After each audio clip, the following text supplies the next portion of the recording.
Bila ditanya bagaimana rasanya adalah sukacita, bangga, dan juga ada keraguan waktu itu. Sukacitanya waktu itu karena Tuhan memberikan anugerah yang luar biasa bagi saya, kebanggaan juga bagi saya, teman-teman memberikan tanggung jawab ini, mempercayakan tanggung jawab ini kepada saya. Ada keraguan waktu itu karena ini adalah sebuah hal yang baru untuk saya, sebuah tanggung jawab yang besar tentunya, dan saya waktu itu merasa bahwa saya memiliki banyak kekurangan dalam menjalani ini semua ya. Tapi saya yakin dan percaya bahwa ini adalah proses Tuhan, ini adalah jalan Tuhan. Di situ saya percaya bahwa saat Tuhan memberikan sebuah proses, Tuhan juga akan memberikan kekuatan untuk saya. Maka dari itu saya serahkan semuanya kepada Tuhan. Saya merasa penuh sukacita dan penuh anugerah dalam menjalani tanggung jawab ini. Ya, perasaan saya ketika saya dipilih menjadi wakil ketua umum Talitakum campur aduk sebenarnya. Yang pertama pasti seneng karena bisa gabung di salah satu organisasi di kampus dan bisa belajar berorganisasi juga. Dan yang kedua, nervous. Kenapa? Karena ya kali pertama bisa masuk di organisasi di kampus dan itu langsung menjadi seorang wakil ketua umum. Dan itu merupakan satu privilege buat aku karena nggak semua orang juga bisa dapat posisi yang sama, dapat tanggung jawab yang sama seperti yang aku laksanakan, terutama di angkatan tahun 2020. Ya, jadi perasaan yang pertama kali dirasakan saat direkomendasikan dan ditembusi oleh Ketum Agung untuk menjadi sekretaris umum di periode 2021-2022 itu tentunya pasti kaget, karena dari awal dulu dengan niat hati untuk masuk di Talitakum itu nggak pernah kepikiran bakalan jadi pengurus inti. Jadi tentunya pertama kaget dan juga seneng di waktu yang bersamaan karena diberikan tanggung jawab yang bisa dibilang ini bukan tanggung jawab yang biasa-biasa aja atau apapun itu, tanggung jawab yang benar-benar harus dilaksanakan sepenuh hati, harus dilaksanakan dengan sabar, dan semuanya juga serba harus tetap satu suara sama teman-teman yang lain. Kalau dirasakan pertama sih itu sih, kaget aja dan senang di waktu yang bersamaan. Perasaanku itu bisa dibilang campur aduk, ada positif dan negatifnya. Kalau negatif itu takut dan khawatir apakah aku bisa menjalani dan melaluinya dengan baik dan maksimal karena minimnya organisasi serta pengalaman. Kalau positifnya itu bersyukur karena diberikan kesempatan serta kepercayaan untuk mengelola pemasukan dan pengeluaran Talitakum, membuat laporan keuangan serta mengoreksinya. Berperan juga aktif dalam kegiatan-kegiatan Talitakum. Dan bersyukur juga melalui proker-proker Talitakum bisa bertumbuh dan berkembang bersama karena berlandaskan kekeluargaan, organisasi, serta pelayanan. Aku senang dengan keputusan ini karena melalui suka duka organisasi aku bisa belajar banyak hal, bisa memperbaiki diriku menjadi yang lebih baik. Tuhan juga mampukan aku untuk melalui progresan ini dengan baik serta melakukan job desk dari bendahara umum. Jadi perasaan saat menerima tanggung jawab sebagai koordinator Komisi 1 itu bersyukur. Kenapa bersyukur? Karena ada 3 hal. Hal yang pertama, dengan menerima tanggung jawab ini, aku dipercayakan bisa memimpin Komisi 1 dalam menjalankan job description-nya lebih baik lagi. Hal yang kedua, dengan menerima tanggung jawab ini sebagai koordinator, maka aku dipercayakan juga bisa membimbing dan mengarahkan adik-adik dan teman-teman Komisi 1 dalam meningkatkan kemampuan dan menjawab harapan-harapan yang mereka niatkan saat ingin bergabung di UKMKK Talitakum ini. Dan hal yang terakhir yaitu hal yang ketiga, dengan menerima tanggung jawab ini juga sebagai koordinator, aku juga dipercayakan dan diyakinkan untuk bisa membantu Ketua Umum yaitu Agung dalam memimpin UKMKK Talitakum baik dari segi pikiran, tenaga, dan segi waktu. Ya, rasanya ketika dipilih jadi koordinator Komisi 2 ada rasa kekhawatiran karena kan memimpin Komisi 2 itu sendiri takutnya tidak bisa menjadi bertanggung jawab di awal periode sampai akhir periode ini. Dan untuk senangnya karena bisa menjadi koordinator Komisi 2 itu sendiri dan bisa mendapatkan pengalaman-pengalaman di Komisi 2 dan bisa berproses bareng teman-teman semua. Perasaan saya ketika dipilih menjadi koordinator Komisi 3 campur aduk sih ya. Tapi intinya ya saya berterima kasih sudah dikasih kesempatan buat menjadi koordinator Komisi 3 di UKM Talitakum Polinema. Ya mungkin itu sarana Tuhan ya buat aku jadi lebih baik, jadi bisa lebih memanajemen waktu antara kuliah, antara pelayanan di Talitakum juga, dan juga lebih baiknya mungkin senang sih bisa mengenal teman-teman baik di PAJO Inti maupun teman-teman mahasiswa Kristen di Polinema. Ya, jadi rasanya diberi tanggung jawab menjadi koordinator Komisi 4 pastinya ada plus minusnya. Nah, untuk minusnya sendiri di sini ada rasa kekhawatiran kurang bisa mengkoordinir teman-teman Komisi 4 dan juga kurang bisa menjalankan job desk yang ada di Komisi 4. Tapi di sini saya yakin karena kita punya Tuhan, nah, maka semua job desk akan dapat terlaksanakan.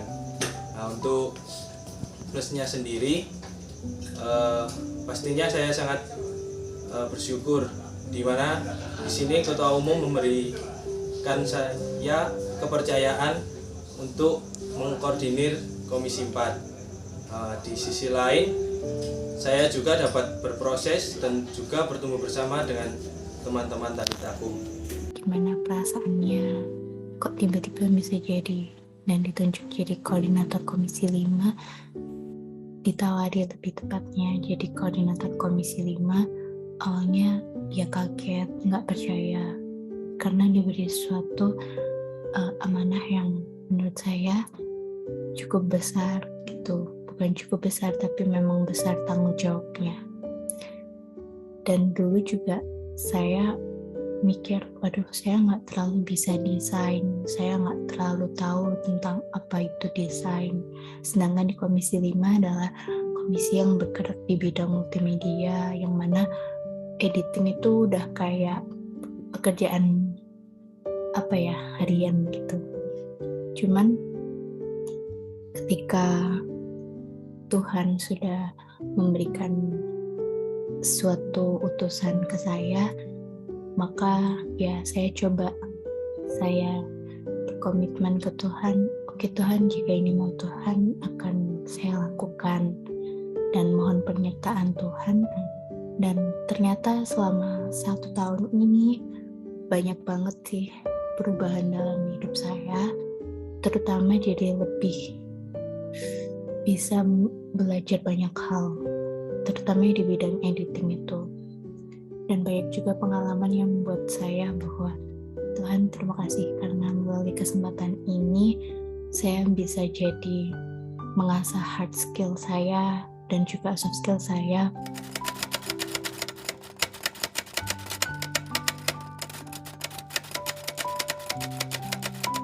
Hal positif yang saya rasakan selama menjabat yaitu saya mendapatkan banyak pengalaman baru.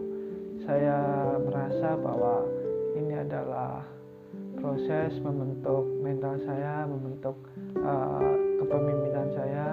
Saya juga belajar bagaimana cara menghadapi banyak orang, berbicara di depan orang, mengkoordinasi orang. Dan di sini juga saya mendapatkan banyak pengalaman yang luar biasa ya, dari berbagai broker, berbagai hal yang sudah saya lewati, dari pengalaman teman-teman juga. Itu hal yang positif yang saya rasakan.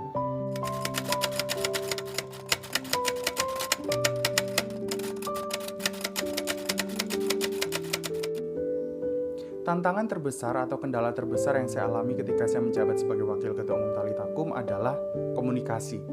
Karena job desk saya adalah merangkul angkatan 1, 2, 3, 4, baik itu demisioner ataupun juga alumni. Dan menurut saya itu susah karena terkendala komunikasi yang kita hanya terbatas melalui online saja. Tetapi terlepas dari semua itu, kakak-kakak juga membantu sehingga saya juga masih bisa melaksanakan job desk saya walaupun masih belum maksimal.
menyusun laporan keuangan yang harus balance. Kalau dukanya itu apabila laporan keuangan nggak balance dan nggak ditemui mana penyebabnya dan apa perbedaannya yang menyebabkan itu terjadi.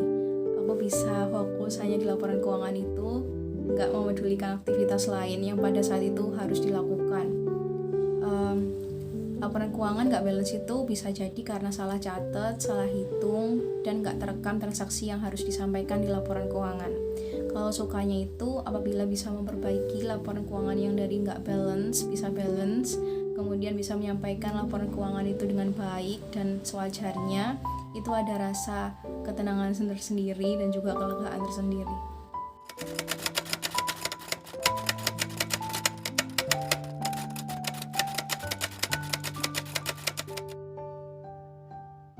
Jawabannya relatif ya, maksudnya relatif di sini kalau pada saat kondisinya di awal periode memang pasti mengalami kesulitan, apalagi ketika kita mau menyamakan kemampuan dengan adik-adik Komisi 1, itu pasti kan butuh waktu ya.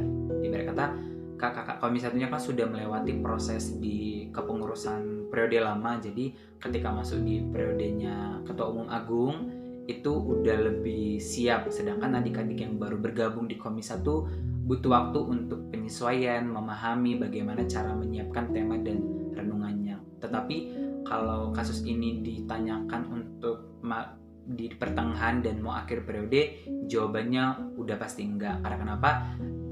Dari Komisi 1 udah lebih memahami, udah lebih bisa mengerti letak-letak kunci dalam menyiapkan tema dan renungannya. Walaupun dibilang udah nggak susah, tapi tetap kita menekankan kehati-hatian sih untuk menyiapkan tema sama renungannya. Karena apa?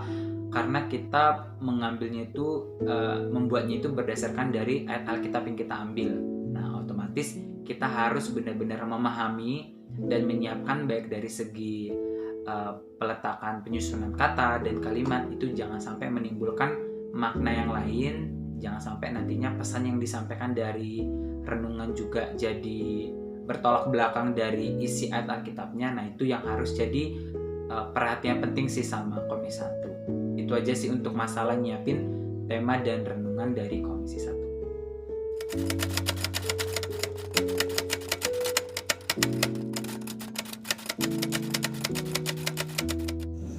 Mitos, karena di Komisi 2 itu tidak memandang siapa yang paling jago bermain musik, worship leader, singer, dan tamborin. Yang penting ada sama-sama kerinduan untuk melayani Tuhan.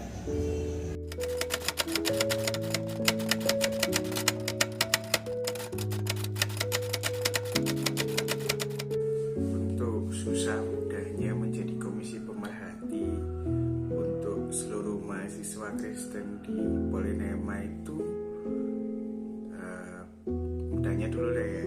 Kalau mudahnya itu kita cukup cukup memberikan diri kita cukup mendekatkan diri kita, mengenalkan diri kita, mengajak mereka fellowship, persekutuan doa ataupun doa malam, seperti itu.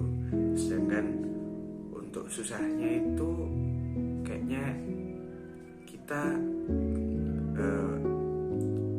bakal ngerangkul semua mahasiswa Kristen di Polinema, itu yang susah. Jadi saking banyaknya itu kita harus perhatian ke mereka semua agar mereka merasa diterima di Talitakum Polinema.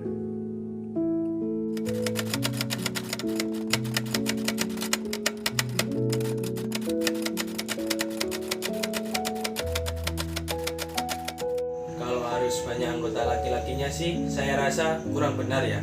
Karena di sini setiap job desk yang ada di Komisi 4 kami berusaha untuk saling bekerja sama dan juga saling membantu setiap anggota. Jadi kalau ada yang bilang harus banyak anggota laki-lakinya sih saya rasa kurang benar.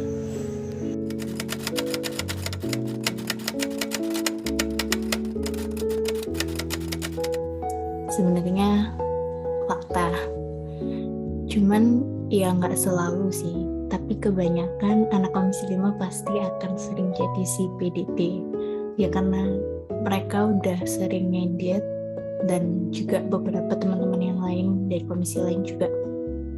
nggak semua juga bisa ngedit, sehingga ya kebanyakan dari komisi 5 yang mesti jadi si bubdekdok, entah jadi operator atau juga jadi bagian desain-desain. Karena ya itu tadi, balik lagi, karena komisi 5 merupakan komisi yang di bidang multimedia, jadi kayak sudah konsentrasinya anak-anak komisi 5 sehari-hari. Jadi mau nggak mau ya waktu proker pasti kita jadi si bubdekdok. Cuman jangan salah, tetap bisa explore kok, nanti bisa jadi si acara atau jadi si perkap. Cuman ya seringnya si PDD. Cuman overall pasti seru kok. Jadi kalian kalau mau tahu, ikut aja progresnya selama proker. Nanti kalian akan perhatiin, emang pasti anak komisi 5 lagi nih yang di PDD. Talitakum Family.